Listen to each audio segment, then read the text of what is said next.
10 mantan anggota Gavatar asal Sumatera Selatan tiba dan berada di Panti Sosial Karya Wanita Harapan.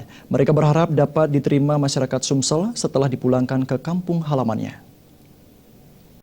Di tempat penampungan di Boyolali, 10 ex-anggota Gavatar asal Sumatera Selatan akhirnya tiba di Palembang dan untuk sementara berada di Panti Sosial Karya Wanita Harapan. Zainal Abidin dan Fahmi merupakan bagian dari 10 ex-anggota Gavatar yang ditampung di panti ini. Menurut Zainal, dirinya telah mengikuti Gavatar sejak 2013 dan dikenalkan misi berbangsa dan bernegara, serta program ketahanan pangan dengan cara bertani dan mengedepankan gotong royong. Untuk ke depan, pasca pembubaran Gavatar, ia belum mengetahui pasti untuk pulang ke rumah atau tinggal di tempat lain.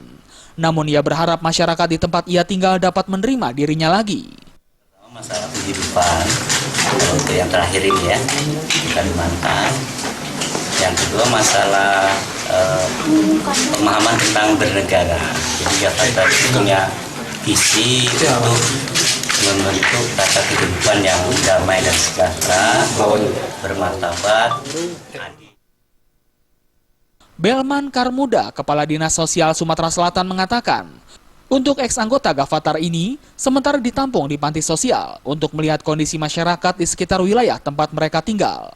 Namun para ex-anggota Gavatar ini tidak dipaksakan jika mereka langsung kembali ke rumahnya.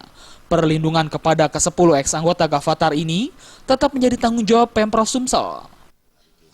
Sabtu kemarin sampai hari Senin kita calling down dulu. Kayaknya sekarang udah santai, mereka sudah bisa menerima media, bisa berkomunikasi. Oleh karenanya sudah beberapa kali pihak keluarganya untuk menjemput.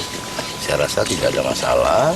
Kalau memang sudah dari pihak keamanan, artinya dari TNI maupun Polri untuk mendata mereka, kita serahkan kepada keluarganya.